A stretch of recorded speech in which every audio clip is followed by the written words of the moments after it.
Hi, I'm Kurt Blattenberger with the airplanesandrockets.com website, and I'm back with the next installation on the demonstration on how to cover an airplane with Silkspan and dope. When we left off before, I was just placing the wetted Silkspan on the wingtip and attaching it with the nitrate dope. So it's all dry now, and what I'm going to demonstrate is just how I go about trimming the Silkspan. On the bottom surfaces, I don't let it overlap onto the top because there's no need to, and it will create possibly a visible seam later on. So what I'll do is I'll just take this nice sharp X-Acto blade, hold the Silkspan tight there so that it doesn't catch any wrinkles, and then just work it around the edge.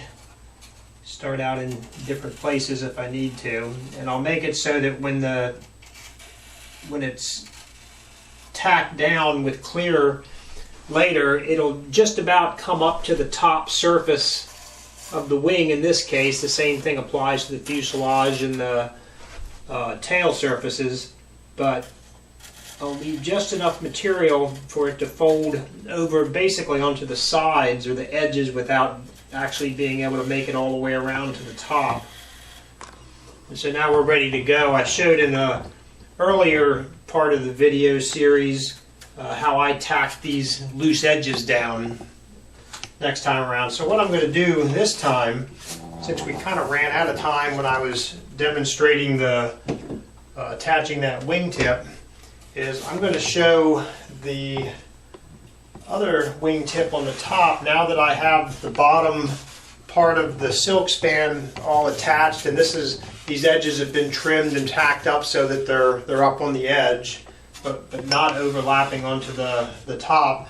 I'm going to go ahead and do this compound surface, which is this wingtip on here. I'm going to do the wingtip first because it might potentially be more difficult to work with. I don't want to have to be wrestling with an area that's already covered here first and have the potential, especially once the Silkspan gets wet again from the wetness of this. If it was touching Silkspan up here, it would make it easier to punch through. So we'll go ahead and get this piece wet like we did before. Make sure it gets nice and wet all the way around, and then I'll hang it back on here like I had done before.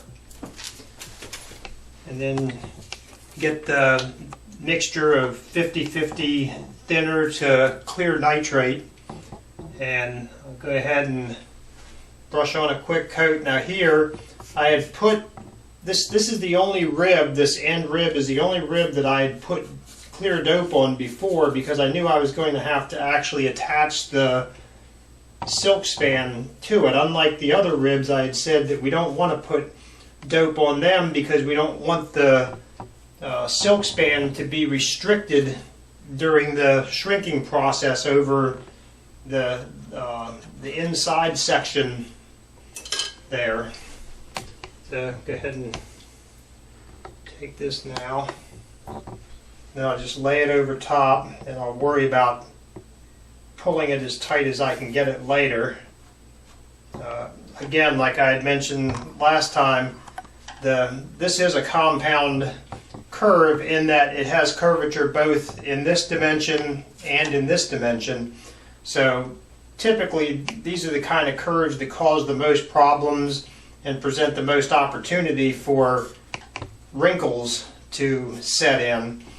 In this case, since it's a relatively flat, thin wing section, I don't have too much worry with that. Now I'm going to brush on, now that I've got it pulled pretty tight, I'm going to brush this on. Now the nice thing about the Silkspan versus working with the Japanese tissue like on the rubber powered planes up here is that Japanese tissue tears very easily, and it's easy to puncture if you're not careful when you're working with it.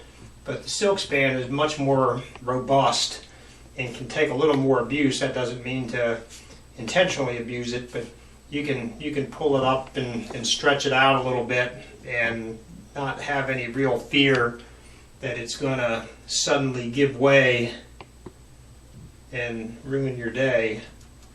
I can work these out. Now this has a pretty good shrinkage rate as long as you stretch it out well to begin with. It shrinks up really nicely. So even if you have a surface a compound surface that is not as simple as this one, as long as you don't force wrinkles to collect where the dope is actually holding down to the balsa, you can have a pretty good assurance that once the Silkspan dries, that there aren't going to be any wrinkles left in the finish. Now I'm just tacking this down around the edges. I don't want to put it any more into the inner workings of the wingtip than necessary, because I want to make sure that it has as much opportunity as necessary to shrink. Alright, so that much is done, and that's all I'm going to do with the doping on this part. You can see, I'll hold this up a little bit, if you can zoom in there a little bit, Melanie. And you can see that, I'll give you a couple different angles here, that there is actually a compound surface there. And you can see, if you look really closely, this edge is straight across here, but you can see how as I worked it pulling it in, there's somewhat of a concave curve there from where I had to pull these parts further in this way.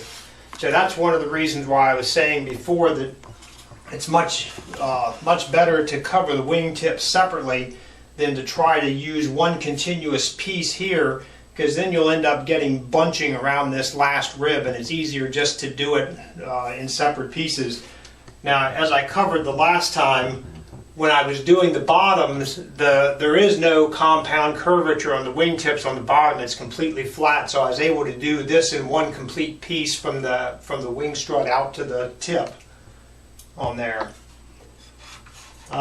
So what we'll do is, this is probably about all you need to see for actual application of the Silkspan itself.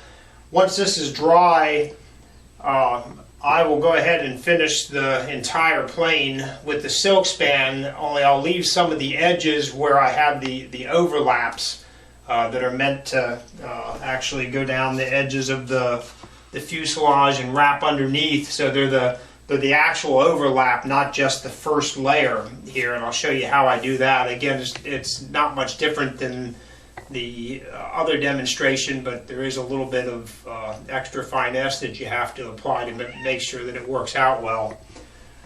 Real quickly, I'm going to introduce my camera woman here. It's Melanie. She's been doing all the camera work, and I might forget about it before it's too late, so say hi, Melanie. Hi. Thank you. Alright, I'll see you back. It'll probably, with my busy schedule, it'll probably be a week or two before this is all done, but we'll be back with what will be one of the last installments, and then we'll put the base color coat on, which will be the butyrate, and the trim colors after that. Thank you.